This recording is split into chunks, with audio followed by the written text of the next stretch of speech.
Bom, a palavra que me define hoje é alívio. Alívio de dor, alívio de desconforto.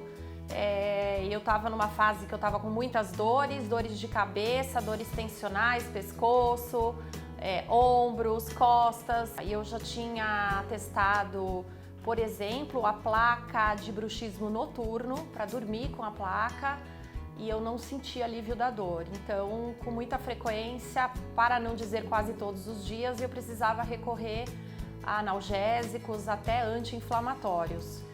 E aí foi quando eu conheci o tratamento do grupo Liva, através do dispositivo Diva, que realmente para mim foi sensacional, né? Me trouxe alívio.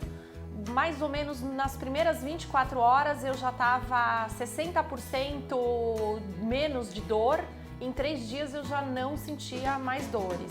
Então, automaticamente suspendi a medicação, analgésicos, anti-inflamatórios e passei a ter mais qualidade de vida em todos os sentidos, inclusive a dormir melhor, trabalhar sem dor, poder fazer as minhas atividades com a minha família, com os meus filhos.